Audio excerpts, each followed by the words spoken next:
ചുരുങ്ങിയ കാലയളവിൽ ജനഹൃദയങ്ങളിൽ ഇടം പിടിച്ച ഓറിക്സ് ബിൽഡേഴ്സിന്റെ ബ്രാൻഡ് അംബാസിഡറായി നടി ഭാവന ചുമതലയേറ്റു. ഓറിക്സ് ബിൽഡേഴ്സിന്റെ തൃശൂരിലുള്ള ഓഫീസിലെത്തി ഭാവന കരാറിൽ ഒപ്പുവെച്ചു.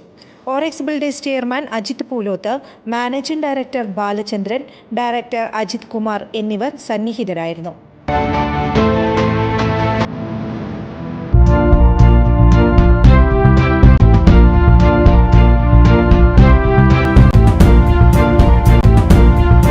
നമസ്കാരം, എനി ടൈം ന്യൂസിലേക്ക് സ്വാഗതം. ഞാൻ നിബി രാജേഷ്. ഹേമ കമ്മിറ്റി റിപ്പോർട്ടിനെതിരെ വിമർശനവുമായി ഭാഗ്യലക്ഷ്മി. റിപ്പോർട്ട് പുറത്തു വന്ന അന്നു മുതൽ സിനിമാ ലോകത്തുള്ള എല്ലാ സ്ത്രീകളും അപമാനിക്കപ്പെട്ടുകൊണ്ടിരിക്കുകയാണെന്ന് ഭാഗ്യലക്ഷ്മി പറഞ്ഞു. ഏറ്റവും താഴെത്തട്ടിലുള്ളവർ അപമാനിക്കപ്പെടുന്നുവെന്നും ഹേമ കമ്മിറ്റി റിപ്പോർട്ട് വന്നത് ഒരു തരത്തിൽ ദ്രോഹമെന്നും ഭാഗ്യലക്ഷ്മി കുറ്റപ്പെടുത്തി. സമൂഹത്തിലും കുടുംബത്തിലുമുള്ളവരുടെ മുൻപിൽ അപമാനിക്കപ്പെടുന്നുവെന്നും ഭാഗ്യലക്ഷ്മി പറഞ്ഞു. മുഖം മറച്ചെത്തിയ പെൺകുട്ടി മാധ്യമങ്ങൾക്ക് മുന്നിൽ തനിക്കെതിരെ നടത്തിയ ആരോപണങ്ങൾക്കും ഭാഗ്യലക്ഷ്മി മറുപടി പറഞ്ഞു. ഞങ്ങൾ മുഖം മറയ്ക്കാതെയാണ് ഇപ്പോൾ ഇവരുടെ ആരോപണത്തിൽ ഇപ്പോൾ മറുപടി നൽകുന്നത്. ആരോപണങ്ങൾ നേരിടും. അപമാനിച്ചതിനെതിരെ നിയമ നടപടി സ്വീകരിക്കും.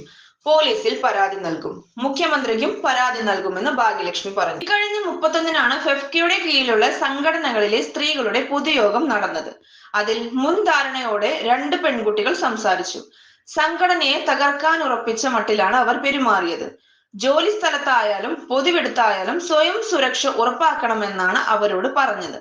എന്നാൽ ഇതിനെ വളച്ചൊടിച്ചാണ് അവർ ആരോപണം ഉന്നയിച്ചത്. യോഗത്തിൽ ഒരക്ഷരം മിണ്ടാത്ത ആളാണ് പുറത്തിറങ്ങി ഞാൻ സ്ത്രീ വിരോധിയാണെന്ന് വിളിച്ചു പറഞ്ഞത്.